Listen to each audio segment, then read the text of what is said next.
One community equal rights এই স্লোগানকে ধারণ করে যুক্তরাজ্যে এই প্রথমবারের মতো হসপিটালিটি সেক্টরে যারা কাজ করেন তাদেরকে নিয়ে প্রতিষ্ঠিত হয়েছে Bangladeshi hospitality workers forum UK. 2025 সালে এই সংগঠনটি আত্মপ্রকাশ করলেও আজকে তাদের ছিল প্রথম সভা।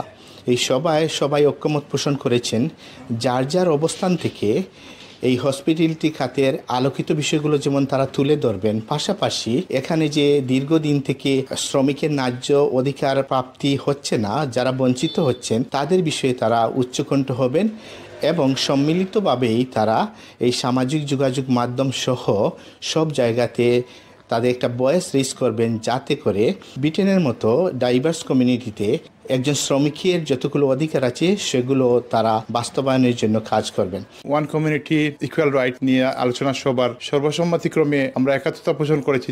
ব্রিটেনে ঈদ হলিডে নিয়ে একটা ক্যাম্পেইন অনেকদিন থেকে চলে আসছে। আমরা ওনাদের নৈতিকতার দিক দেখে আমরা অনুপ্রাণিত হয়ে সব সময় ওনাদের পাশে থাকার একটা সিদ্ধান্তে উপনীত হয়েছি। আরেকটা বিশেষ সিদ্ধান্ত হয়েছে যে ব্রিটেনের স্কিল ওয়ার্কার বিষয় এবং কেয়ার সেক্টরে বিভিন্ন জনেরা এখানে এসেছেন যারা আজ অসহায়। আমাদের কমিউনিটির অনেকেই যোগাযোগ করে আমরা সিদ্ধান্তে উপনীত হয়েছি আমাদের সর্বোচ্চ দিয়েই ব্রিটেনের সেন্ট্রাল গভর্নমেন্টের সাথে যোগাযোগ থেকে শুরু করে এদেরকে সাহায্য করার জন্য আজকে এই প্রথম সভা। আর এই প্রথম সভা থেকে আমরা অনুরোধ এবং আহ্বান, আমাদের অনেক বাঙালি ব্যবসায়ী ভাইরা আছেন যারা কার ইন্ডাস্ট্রিতে আছেন এবং বিভিন্ন ব্যবসায় জড়িত আছেন।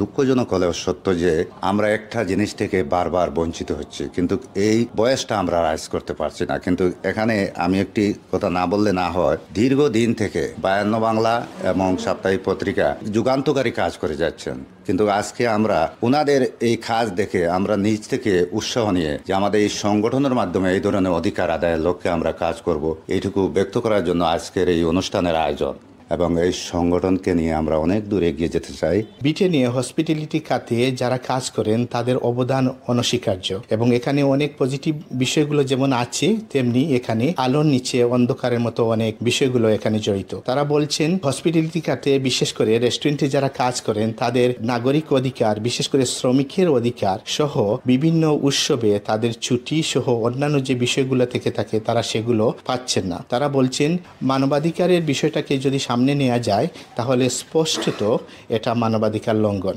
বাংলাদেশি হসপিটালিটি ফোরাম ইউকে এর পক্ষ থেকে আজকে আমরা প্রথম মিটিং, সবাই উপস্থিত হওয়ার লাগে ধন্যবাদ। বৎসরিক 2টা পবিত্র ঈদের দিন, এই দিনে যেন আমরা যেন সবার রাইটটা থাকে, আমরা যেন অধিকারটা ফিরে পাই, এই নিয়ে আমরা কাজ করি। আর আমি আহ্বান জানাইমু বাংলাদেশি রেস্টুরেন্ট মালিকদের প্রতি, আপনারা যেন এই অধিকারটা যেন আমরা চাপ দিয়ে ফিরিয়ে দেওয়া হয়। আমি নিজে অন্য সেক্টরে আছি, তারা যদি আমরা হয়ে আগামী সপ্তাহে আমার ঈদ, পবিত্র ঈদ, তারা আমরা অবশ্যই ছুটি দেয়, কিন্তু আমরা বাংলাদেশি কমিউনিটি যেটা চলে এটা কিন্তু অমানবিক দৃষ্টিতে আমরা দেখা হওয়ার, কিন্তু আমরা রাইটটা আমরা পাই না, অধিকারটা আমরা পাইলাম না। আমি দীর্ঘ প্রায় 24 বছর থেকে রেস্টুরেন্টে কাম করলাম, নিজে দেখছি বা আমি নিজে দীর্ঘ 22 বছর রেস্টুরেন্টের উপরে থাকছি। অনেকে যারা কাম করে তারা মুখ খুলিয়া তারা কথা হইতে পারে না, অনেকের অনেক অসুবিধা, অনেকে খামর ধরে অনেকে কথা হইতে পারে না। আমি নিজে দেখছি অনেক মানুষ কোনো একটা মাধ্যম বা কোনো একটা সংগঠন পায় না যে হে কথাগুলো হার মাধ্যমে হইতো। তো আমি যারা রেস্টুরেন্টে যারা কাম করা লং টাইম থেকে অনেকে আমি চিনি, অনেকে আমারেও জানেন। তো আমি আন্তরিকভাবে যারা কাম করা রেস্টুরেন্টে তান্ত্রান্তে আমি আন্তরিকভাবে কইমু ওখানে আপনারা সবাক আইয়া এখানে আপনারা রাইট আপনারা তুলিয়া ধরুন। পৃথিবীর যে কোনো রিলিজিয়ান্সও আপনারা দেখবা মানুষের যেগুলা রাইট আছে এগুলা সবে মানিয়া নেয়, এগুলা আইজ হোক টুডে টুমোরো ইনশাল্লাহ এগুলা হইব, আমরা টুডে টুমোরো একদিন সাকসেসফুল হইব। ব্রিটেনে 19 শতক থেকেই হসপিটালিটি সেক্টরে বাঙালিদের অবদান, এই অবদানের আলোচনা যে বিষয়টা আছে সেটা সবচেয়ে বেশি উচ্চারিত হয় বাংলাদেশি রেস্টুরেন্টগুলিতে। বলা হয়ে থাকে ব্রিটেনের প্রবৃত্তিতে প্রায় 5 বিলিয়নের বেশি জাতীয় রাজস্ব প্রদান করে থাকে এই সেক্টর, কিন্তু সেখানেও রয়েছে অনেক অনুচ্চারিত বিষয়। আমরা আসলে এটা অনেক দিন থেকে বিচ্ছিন্নভাবে কাজ করি, আর এখন আমরা ঐক্যবদ্ধভাবে কেয়ার ভিসা ওয়ার্ক পারমিটে যারা আইছেন, বিশেষ করে বাংলাদেশ থেকে যারা আইছেন তারার লাগি আমরা কাজ করার লাগিয়া চেষ্টা করি যাইয়ার। কেন ইয়া অনেক অসুবিধার মাঝে আছেন যে খেরুর লাইসেন্স স্পন্সরশিপ নাই, খেরুর আছে কাজ নাই বা কাজ ফুল টাইম পাইরা না, 20 আওয়ার্স আছে, কেউ ট্যাক্স পে করা, কেউ করতে পাররা না, এরকম সবরে আমরা সহযোগিতা করার লাগি আমরা ফোরামটা তৈরি করছি। আমরা আমরা চেষ্টা করবো কমিউনিটি যারা পেশাজীবী অভিজ্ঞ আছেন, যারা এই সম্বন্ধে তারা এক্সপিরিয়েন্স বালা, তারার সহযোগিতা নিয়ে আমরা কাজ করিয়া যাই। আমাদের কমিউনিটির বিশেষ করে রেস্টুরেন্ট ওয়ার্কার যারা আছেন, আমরা যারা কাজ করতেছি, আমাদের একটা হলিডে দরকার। প্রতি বছর অন্তত 2 বার আমাদের ঈদ উপলক্ষে আমরা সময় ছুটি পাই না। এটা আমাদের জন্য অনেকটা আক্ষেপের বিষয়, যার জন্য আমরা সবাই একত্রিত হয়ে আগামীতে সবার জন্য ঈদের ছুটি চাই। এই বয়স নিয়ে আমরা এগিয়ে যাব ইনশাআল্লাহ। আমি সবাইকে আমন্ত্রণ জানাবো, আসুন আমরা সকলে মিলে আমাদের বয়সকে রাইজ করি। পহলে আমি ধন্যবাদ যারা আমার বাইরে আর আমরা বড় ভাই ছোট বাইরে আর যারা এই কমিউনিটিতে কাম করা এটা লাগে। বিশেষ করে নর্মাল যে এখন আমরা সামনে যেটা আছে কেয়ার ওয়ার্কার যারা স্ট্রাগল করে তারা হেল্প করা লাগে। বিশেষ করে ঈদের যে ছুটি যেটা ওটার উপরে আমরা একটা গুরুত্ব দিব যে ঈদের ছুটিটা আমরা খুবই জরুরি। খালি রেস্টুরেন্ট থেকে সেক্টরে নয়, সকল সেক্টরে যে সেক্টরে আমরা বাঙালি বিজনেস রান করা। তো আশা করবো আমরা বাঙালি যারা এই কমিউনিটি আর বড় কমিউনিটি আছেন, কমিউনিটি বড় বড় অর্গানাইজেশন সব আমরা লোক যত হইবা আমরা ও আশা ব্যক্ত করি।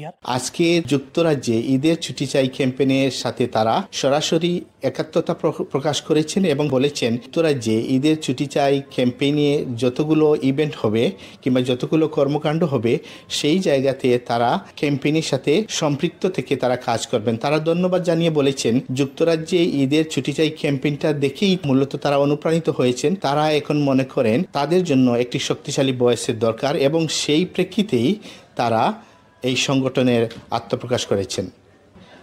ইস্ট লন্ডন থেকে আনোয়ারুল ইসলাম অবি, বায়ান্ন বাংলা।